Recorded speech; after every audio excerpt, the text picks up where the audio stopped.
संसद के विशेष सत्र की शुरुआत आज से होने जा रही है। इस विशेष सत्र की अचानक घोषणा करते हुए पिछले दिनों केंद्र की मोदी सरकार ने सबको चौंका दिया था। इसे लेकर हैरान करने वाली बात यह थी कि केंद्र सरकार ने इस विशेष सत्र को लेकर सस्पेंस कायम रखा और इसे बुलाने के उद्देश्य की जानकारी साझा नहीं की। ऐसे में पिछले कुछ दिनों से ये सवाल लगातार गूंजते रहे कि इस विशेष सत्र को बुलाने की सरकार की मंशा आखिर है क्या। हालांकि लोकसभा सचिवालय के आधिकारिक सोशल मीडिया हैंडल से जो कुछ जानकारी मिल पाई, उसके मुताबिक कार्यवाही से अलग सत्र के पहले दिन 18 सितंबर को दोनों सदनों में संसद के 75 साल के सफर की चर्चा की जाएगी। इसके तहत संविधान सभा से लेकर संसद की उपलब्धियों, अनुभवों और यादों की चर्चा की जाएगी। आपको बता दें कि सत्र के पहले दिन की बैठक पुरानी संसद में होगी। इसके बाद 19 सितंबर को नई संसद में स्पेशल फोटो सेशन रखा गया है, जबकि उसी दिन देश की नई संसद में पहली बार औपचारिक तौर से बैठकों का आगाज होगा। पिछले दिनों संसदीय कार्य मंत्री प्रहलाद जोशी ने बताया था कि ये 17वीं लोकसभा का 13वां सत्र और राज्यसभा का 261वां सत्र होगा, जो 18 से 22 सितंबर तक 5 बैठकों के साथ बुलाया गया है। इस 5 दिवसीय विशेष सत्र को लेकर चर्चाएं तेज रहीं। इसे लेकर कुछ खास कयास भी लगाए गए, जबकि कई तरह की चर्चाओं ने भी जोर पकड़ा। इसमें पहली और सबसे बड़ी चर्चा है यूसीसी यानी यूनिफॉर्म सिविल कोड यानी समान नागरिक संहिता। ये वो मुद्दा है जो बीजेपी नेताओं के बयानों में पहले भी गूंजता रहा है।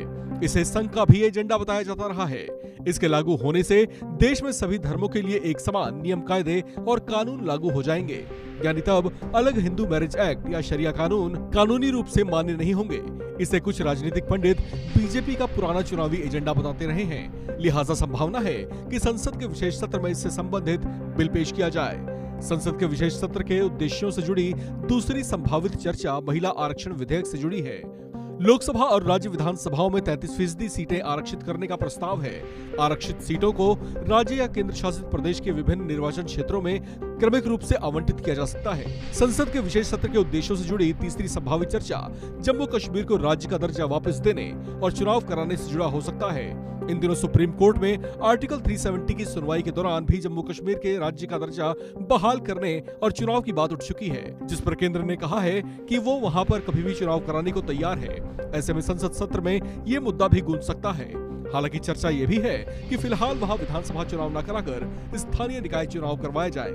संसद के विशेष सत्र के उद्देश्यों से जुड़ी चौथी संभावित चर्चा इस बात को लेकर भी है कि सरकार देश में समय से पहले आम चुनाव कराने की घोषणा कर सकती है। संभावित तौर से लोकसभा चुनाव 3 राज्यों में होने वाले विधानसभा के चुनाव जो इसी साल के अंत में होने हैं, उसी के साथ कराए जा सकते हैं। इस बात की संभावना पहले नीतीश कुमार और ममता बनर्जी जता चुके हैं। उनका तर्क ये था कि बीजेपी कांग्रेस शासित 3 राज्यों मध्य प्रदेश, छत्तीसगढ़ और राजस्थान में चुनाव हारने के बाद लोकसभा चुनाव में उतरना नहीं चाहेगी। इसके अलावा एक चर्चा ये भी है कि खुद मोदी सरकार लोकसभा चुनाव तक 28 दलों वाले इंडिया गठबंधन को संभालने और खुद को चुनाव के लिए तैयार होने का मौका नहीं देना चाहते, इसलिए भी आम चुनाव जल्दी कराए जाने की घोषणा की जा सकती है। इस खबर में फिलहाल इतना ही।